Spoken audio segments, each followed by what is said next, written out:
if you're looking to fund a business, what are some of those funding options? And I think we can focus our conversation around buying an existing business or a franchise ownership scenario, but I suspect much of what you'll say will have impact in some of those other options as well, correct?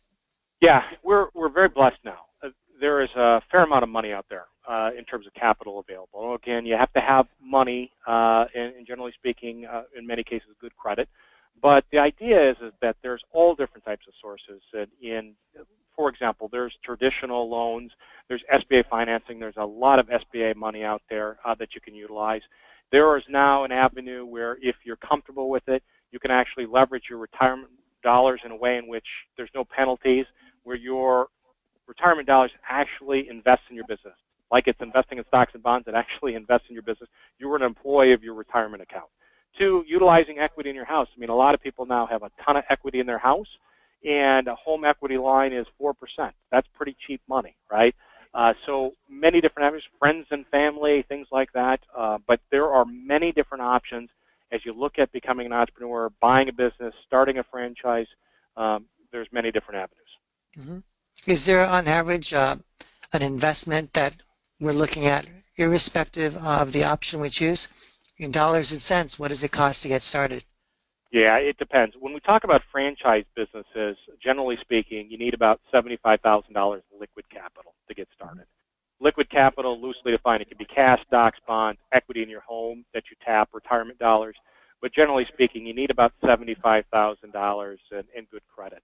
And that would really kind of focus you towards a service-based business.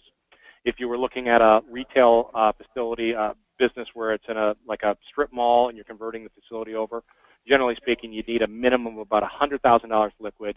And in both cases, whether it's service or a facility, you can borrow the balance of the capital if you choose to do that.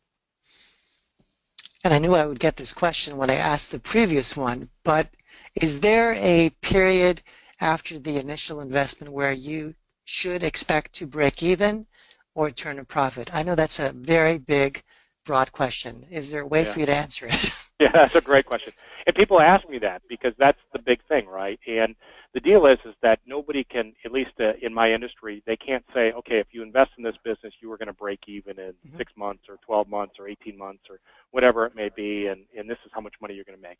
But as you go through a good diligence process as part of it, at least with franchising and even with the business owner, or you're buying an existing business, you're going to kind of have an understanding talking to people. And so with franchising, for example, you'll get to talk to franchisees, and you can ask them, how long did it take you to break even? And so those are numbers that you'll be able to get, but they're not as easy as somebody saying, okay, the average business break-even period is 6 months or 12 months or 2 years, stuff like that. So you have to do a fair amount of diligence to get that answer, but it's available.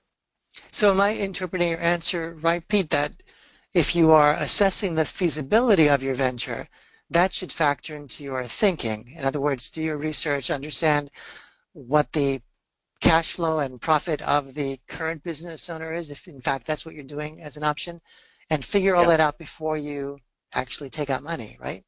Yeah, absolutely. I mean, it is one thing as you do your diligence, it's understanding, what the financial potential is. Is going to allow you to do what you need to do financially? So I always ask people, okay, do you want a business to create a supplemental income, a primary income, and if so, what is that number, right? What are we trying to replace?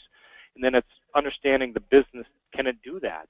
And not maybe the first year, but kind of on a going basis, can it deliver upon that? And it's your job, investing in the businesses, to prove that out, to talk to people, to investigate the model, to ensure that it can deliver for you financially what you want. And so diligence is kind of the old-fashioned way of finding out the stuff, but that's the best way.